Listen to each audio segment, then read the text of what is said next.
Pimps make the best librarians. Psycho killers the worst. Ditto con men, gun runners, bank robbers, people adept at crowd control. And working with others. But even they lack that, what do pimp call it? The love. If you're a pimp, you've got love for the library. And if you don't, well, you probably haven't visited one. Oh shit.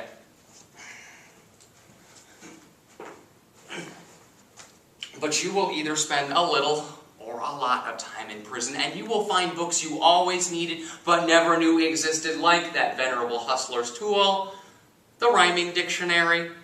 You will also find entire new vocabularies, economics, poetry, French, lesbian bonobo chimps, eh? You will also find that which Matthew Arnold called the best which has been thought and said. Why do you need the best which has been thought and said? Well, how else are you going to top it? An ecotone is defined as the boundary between two plant communities, and can manifest itself either as a sharp divide or as a gradual blending of the two. As Harvard graduate Avi Steinberg begins working at a Boston prison as a librarian, he is forced to confront his own idealized vision of prison life, and that where he sees a sharp divide between prisoners and humans, there is in fact an immeasurable blending. Running the Books by Avi Steinberg. This is at least what I'm told. I'm not a pimp. My name is Avi Steinberg, but here in the joint, they call me Bookie. And now this was given to me by Jamar Fat Cat Williams. Now Fat Cat is, or was, I suppose, a notorious gangster and, as it turns out, a rather resourceful librarian.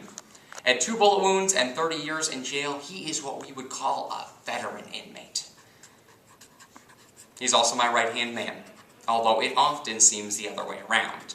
All of this to say that life in a prison library is significantly different than a library in the real world. There are poetry readings, moments of silent reflection. There's not a lot of shushing. It's a prison crossroads, a place where prisoners come every day to talk about their wants and needs. The prison library is social and up-tempo. I spent much of my time running the books. Now, chaos starts early. There is nothing more terrifying than 25 inmates coming at you at 8 in the morning with matching uniforms. It did, however, have the happy coincidence of introducing me to Al. Y'all don't got the books I need. I gotta buy them myself. Then I donate them to y'all. You Irish? No. Jewish? Oh man, I know the Jews. Man, I used to work in the above-ground swimming pool business, and as you probably know, that business is run by the Jews. He goes on for another 2 or 3 minutes about how real American democracy is in the swimming pool. And as, mind you, we are ourselves part amphibian water creature. Don't we all have the right to our own swimming pool? Isn't this real patriotic liberty? I was like that idiot in Plato's Dialogues who listens to Socrates' long, convoluted sentences and responds with stupid stuff like, "Oh yes, and it is certainly so." Then real business. Now, every inmate wants a street hop novel, something with like Hustler in the title. Now, Fat Cat runs a small business selling these illicit paperbacks, which for mostly self-interested reasons, I overlook. Cat and I have an understanding.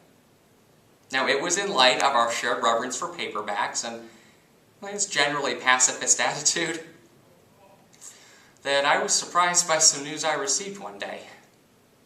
Cat had taken another inmate's head and smashed it into barren concrete.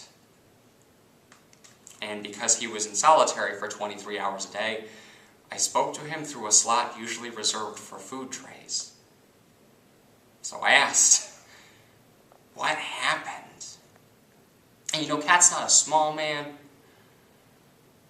but he looked tiny in his dark isolation cell. Unshaven and tired. He wasn't saying much. Now, I wanted him to come to me, but he wanted me closer to the door. The dude, My sister, man. And now to Cat, loyalty was everything. Loyalty to himself, but especially to his family. These were things that could not be forsaken, especially when they were under attack. After working at the prison for nearly 2 years, I realized I was starting to become a jailer.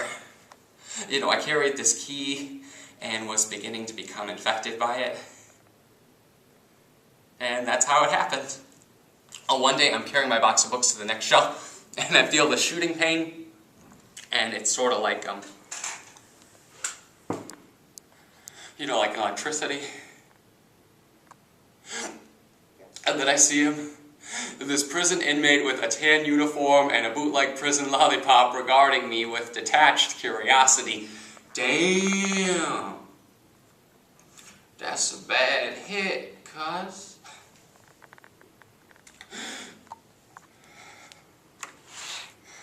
Was I just knifed? And then all I can remember is this thing this prison inmate told me about how he laid down steel for the very prison that he's now incarcerated in.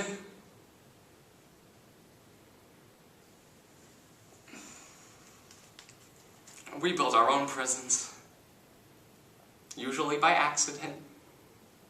And so it was that lying on that dirty prison floor, I had to ask myself the existential question.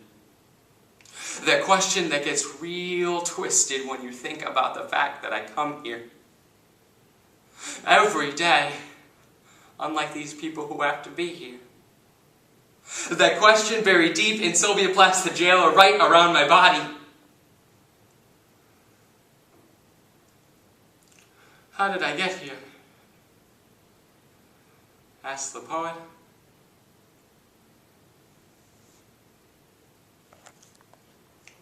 After leaving the prison for the last time, I found myself at the Boston Public Library and surrounded by the books and people.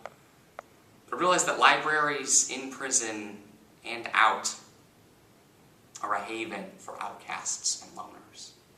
That somebody stood nearby. It was Al, the above-ground pool salesman. You don't remember me? Well, I remember you, Mr. Prison Librarian Al. How could I forget? Now, you told me this one, but I think you need to hear it again.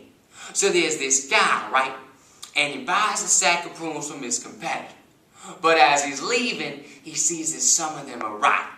So he goes, we need to go see the rabbis to see who's really at fault. So they go and they see him, and he's eating the prunes one by one by one. Until finally the plaintiff goes, so Rabbi, whose fault is it? And the rabbi replies sharply, what do I look like? A prune expert? I've been thinking, man, in this life, a man don't have to have all the answers. That's funny. I thought it was about a thief who pretended to be a rabbi. Now, man, shit, you missed the whole point, okay? Like you can be a smart guy, but that doesn't mean you're smart in the right way, okay? Like you can be a priest or an imam or whatever, but that don't mean you know shit about no prunes. We walked past a stone library lion. I decided to accept his interpretation. As we parted ways, we engaged in the traditional Islamic farewell and alternated pecking each other's cheeks one after one after one, until what seemed like 40 or 50 turns. Then we thug-hugged. Then we fist-bumped. Then we shook hands and parted ways. He in a cab, and I by foot.